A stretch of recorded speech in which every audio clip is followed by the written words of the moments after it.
Koronavirus pandemiyasi sebäpli Türkmenistanda girdilen karantin çäklendirmeleri ýene uzaldyldy. 3 ay golay dowam eden çäklendirmeler ilady üçin dürli kynçylyklara döredýär. Adatlyk radiosynyň habarçylary Mardaky we Aşgabatdaky şu günkü ýagdaýlar barada habar berýärler. Adatlyň habarçylarynyň sözlerine görä 1-nji noýabrdan koronavirus çäklendirmeleriniň ýatyrylmagyna bil baglan Marynyň ýaşaýjylarynyň umytlary başa barmady. Dükanlaryň, restoranlaryň, bazarlardaky sowda nokotlarynyň eýleriniň we işgärleriniň işlerini dowam etdirmek üçin gören taýýarlyklary boş boldy. Yerli ilat koronavirus çäklendirmeleriniň 1-nji noýabrda ýatyrylmagyna garaşypdy. Emma olara çäklendirmeleriň adyndan 15-nji noýabr dowam etjekdi gaýdyldy. Häkimetler çäklendirmeleri ýatyrmagyň anyk seneti barada ilata habar bermeýärler. Resmi düşündürüş hem ýok. Şol birakdyň özünde de tutuş ýurt boýunça dükanlar, bazarlar, restoranlar, güýmençi dethalary ýapyklygyna galýar we adamlar gazançdan mahrum bolýar. Häkimetleriň kärhanalaryň işine gadagançylyklaryň bardygyny tasdiklaýan ýeketäk görkezýän reaksiýasy gadagançylygy bozonlary tutmak we jazalandyrmak boýunça reýtler dowam edýär. Çäklendirmeleriň dowam etmegi telekeçileri töwekkülçilik edip bekanun işlemäge mejbur edýär. Haritlaryny gögönün bazarynyň öňünde satan satyjylar şu günler haritlaryny ellerinde tutup bazaryň daşyndaky ýerde satyp gazanç etmäge finansiýarlar. Bu usul olara polisiýanyň we gözekçileriň öňünden gaçmaga mümkinçilik berýär. Öýländen soň polisiýa gözegçiligini gowşadýar. Sondan soň satyjylar howpsy satyp bilýärler we alyjylar bolsa zerur zatlaryny satyn alýarlar. Dip marly çeşme gurrun berýär. Habarçy polisiýanyň ýerden geçirilýän ýygnykdan soň reýtlere iýerlenligini belleýär. Polisiýa işgärleri bunu ortana çenli sowda we hyzmat nokotlaryna saparlaryny geçirmeli bolýar. Bekanun işleýänleri barlap jerime salýar. Çeşmeler we habarçylar polisiýa işgärleriniň arasynda para almagyň köpelenligini habar berdiler. Olaryň sözlerine görä çäklendirmeleriň saklanmagy munyň üçin goşmaça mümkinçilik döredýär. Sebäbi uly ýitkä galýan hususy telekeçiler ýagdaýdan çykalgy hökmünde gadagançylyklary bozmaly bolýarlar we para berip işlemäge mejbur bolýarlar. Bolmasa polisiýa jerime salýar we satyjylardan imlaklaryny alýar. Pandemiýa wagtynda köp polisiýa işgär baýady, jawy kymmat awtoulag satyn aldy. Dip Mardaky çeşme edýär. Adatlyk radiosy Marynyň administrasiýasy we Sewet polisiýa bölümi bilen habarlaşmaga synaşdy, resmi görnüşde maglumat alyp bolmady. Häzirki wagtda ýurtda üýtmelenler köp adamly ýerlere barmak şolsanda ýaz çärelerini geçirmek gadagan edilýär, emma bu mesele para arkaly çözülüp bilinýär. Häkimlikdäki ýa polisiýadaky birine 3000-4000 manat berseňiz, näçe isleseňiz adam ýygnap bilersiňiz. Dip çeşmelerin yeni bir aýtdy. Adatlyk radiosynyň Libap vilayatynydaky habarçylary bu ýerde çäklendirmeleriň dekabr içinde saklanjakdygyny habar berýärler. Olaryň yerli resmiýetlere salgylanyp aýtmagyna görä, bu regionda koronavirus çäklendirmeleri ozalkysyndan hem puhtalandyrylypdyr.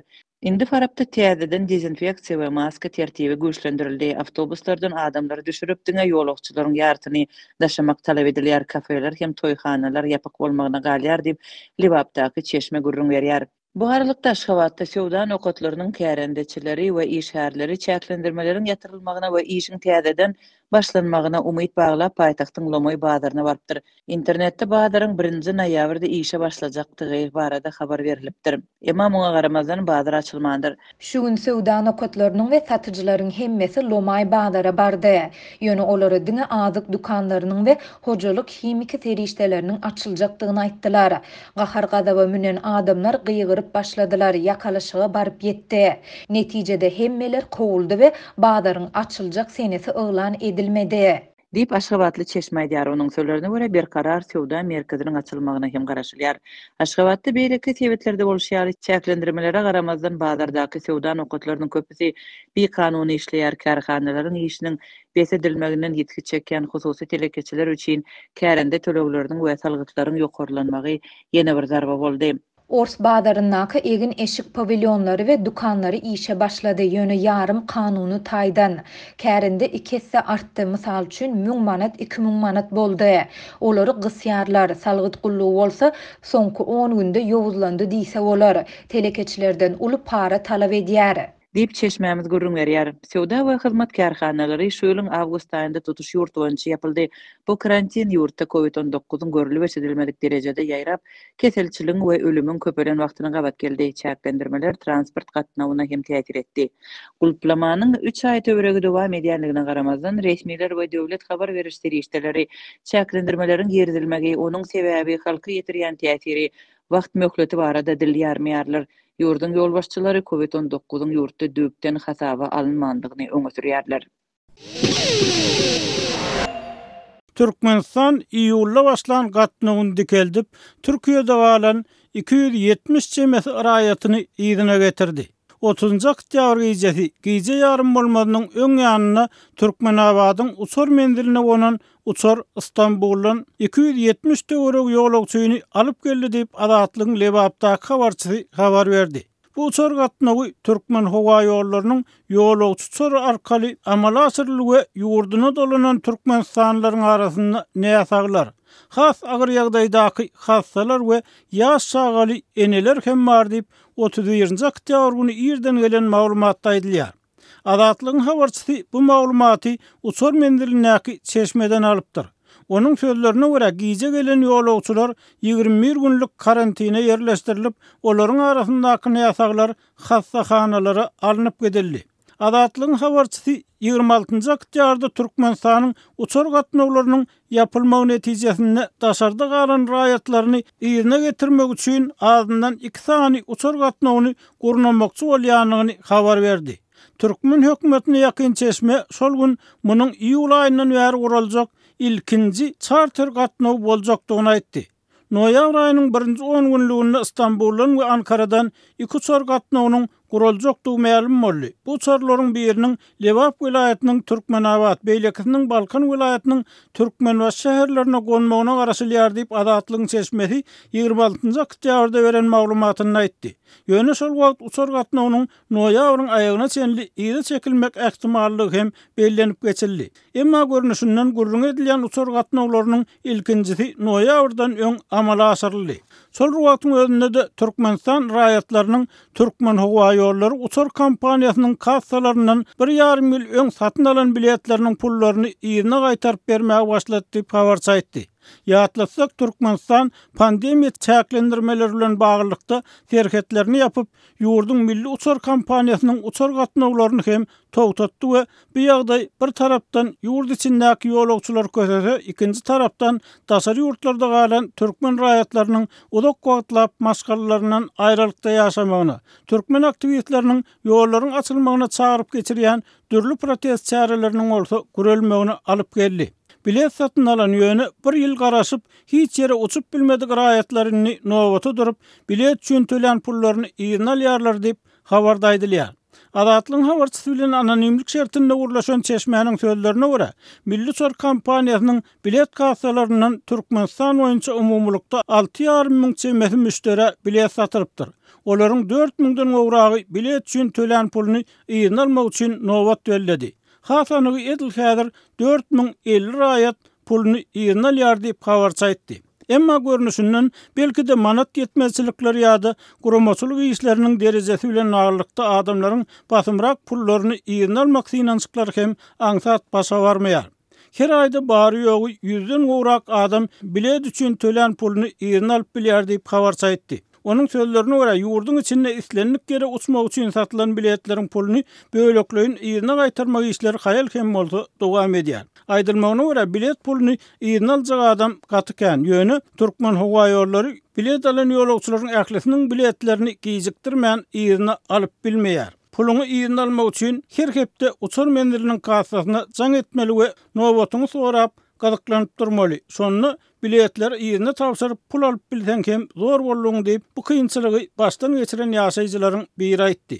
Daşary ýurtlarda galan raýatlary ýerine getirmek üçin guralan öňkü uçur gatnawy 3 aý mundan amala asyrly. Şonu Adatlygyň habarçylary 17-nji ýylda Istanbuldan getirilen türkmenistanlaryň sanynyň 140 adam bolanyny habar berdiler.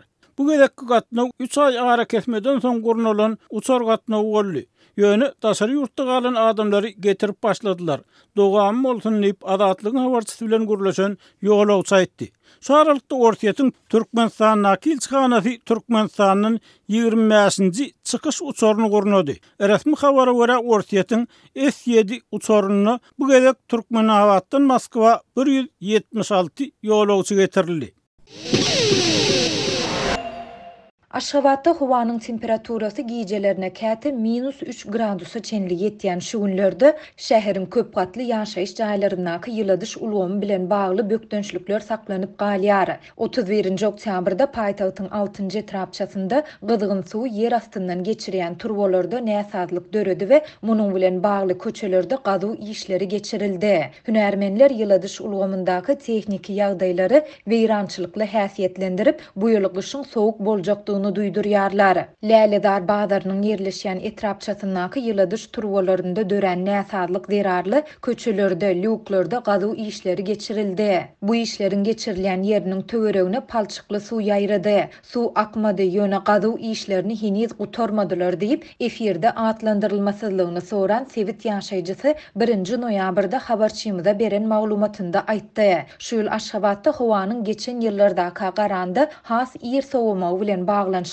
şäheriň köp gatly jaýlaryndaky ýyladyş ulgamy 6-njy oktýabrda işledilip başlandy. Paýtagtda ýyladyş mögsümine adatça 12-nji 15-nji oktýabr aralygynda badalga berilýärdi. Habarçymyz şäheriň ýyladyş ulgamyndaky problemalaryň mögsümiň öňü sirasynda başlandygyny we häzirki wagta çenli dowam edýändigini aýtdy. Onuň sözlerine görä soňky bir aýyň dowamynda paýtagtyň durly künjeginde ýyladyş turbolarynyň hatardan çykmagy, ýarylmagy bilen bagly ençeme waka boldy. Oktyabr aýynyň başynda 30-njy etrapçadaky 2-nji mekdebiň golaýynda ýyladyş turbosy ýaryldy. Mundan 2 hepde çemesi ozal hem şu etrapçada ýerleşýän Öň Progress diýilip atlandyrylan dukanlar toplumynyň arka tarapynda ýyladyş ulgamlarynyň güýçli hatardan çykmagy bilen bagly waka boldy. Kwartalyň tas ähli köçesine suw akdy. Ulaglar geçip bilmedi. Bu ýerdäki näsazlygyň çeşmesini henide çenli tapyp bilmeýärler diýip efirde atlandyrylmasyzlygyny soran yerli ýaşaýjy 1 noýabrda habarçymyza beren maglumatynda aýtdy. Habarçymyzyň sözlerine görä ýyladyş ulgamynyň hatardan çykmagy bilen bagly ýagdaý Parahat 7 etrapçasynda hem ýygyderli ýüze çykýar. Aşgabat şäher häkimliginiň Jemaat hojalygy müdirliginiň Aşgabat ýyllyk trestiniň işgärleri 10 ýyl çemesi ozal ulanylmaga berilen bu ýaşaýyş massivini deşiklerden dolu Sewit diýip atlandyrýarlar. Bu massiwiň guruluşy alınıp barlanda oňa köni turbolar goýuldy. Täzeleri talandy. Parahat 1, 2, 3, 4, 5 we 6-njy etrapçalarda hem ýygyderli problema ýüze çykýar diýip Aşgabat ýyllyk trestiniň bir işgäri anonimlik şertinde habarçymyza gurrun berdi. Bu habarlaryň arasynda Aşgabat ýyllyk trestiniň hünärmenleri şäheriň ýyladyş ulgamyndaky tehniki ýagdaýlary weýrançylyk häsiýetlendirip, bu ýyly gyşyň sowuk boljakdygyny duýdurýarlar. Adatlyk baýdylan ýagdaýlar barada goşmaça maglumat we kommentariýa almak üçin 1 noýabrda Aşgabat ýyllyk we Aşgabat şäher häkimligi bilen habarlaşmaga synançdy. Ýöne redaksiýamyzyň saat 14:30-17:00 aralygynda ýygyderli eden telefon jaňlaryna hiç kim jogap bermedi. Ýatlasak şu aýyň başynda adatlyk bilen söhbetdeş bolan ýagdaýdan habarly hünärmenler hem paýtagtyň ýyladyş ulgamynyň işlemäge taýin däldigini aýdyp, kynçylyklary aňryçak derejede agyr diýip atlandyrdylar. Tutuş ulgam taýin däl, Tomusda hiç ýyly taýinlik görülmedi. Turbolar eleme deşik, gyzgyn suwy ýer astyndan geçirýän turbolar köneldi. Ýyladyş mögsüminde turbolar hemme ýerde ýarylýar we ýeriň asfaltyň üstünde bu göterilýär. Suw gyzdyrýan gurallardaky basyş adalýar we köplenç ýarylýar diýip efirde atlandyrylmasyzlygyny soran hünärmen 7 oktýabrda gurrun beripdi. Onuň sözlerine görä suw ýyladýan katel gurallary arasalanmandyr we mögsüme taýýarlanmandyr. Soňky ýyllarda umumy ýyladyş ulgamynda ulanylan suw gyzdyrýan uly gurallar kiçiräkler bilen çalşypdyr. Olaryň ýarylýan halatlary bolýar. Türkmen prezidenti Gurbanuly Berdimuhammedow ýurtda ýaşaýyş jaýlarynyň, mekdeplerinde çağalar baglarynyň ýyladyş ulgamlaryny awatlamak barada ýurdun ýolbaşçylaryna sentýabryň başyndan bäri ençeme gedek tawşyryk berdi. Döwlet baş tutany bu baradaky tawşyrygyny her ýylyň güýz paslynda tekrarlaýar. Muňa garamazdan adatlyk gyş aýlarynda ýurtda ýyladyş ulgamlarynyň kadaly işlemeýän köpändiği şeýlede çetki sebitlerin şol sanda şäher ýaşaýjylarynyň togsuz we gassız kösenýändiği barada onlarça ýyl bäri habar berip gelýär. Köp adamlar ýyla düş üçin split sistemalary, elektrik ýa-da gaz peçleri ulanýarlar, owalarda odun ýakýarlar. Muňa garamazdan ýyla düş üçin tölegler kommunal hyzmatlarynyň töleglerine goşulýar. Türkmen häkimetleri ýyla düş ulgamyndaky problemalary açaçan boyun almayan mahala azatlyk bilen söhbetdeş bolýan hünärmenler bu ulgamdaky nowsanlyklary, maddi texniki üpçünçülükdäki kemçilikleri, hünärmenleriň ýoklugy, işgärleriň güýjüniň talaba laýyk ulanylmazlygy bilen baglanşdyrýarlar.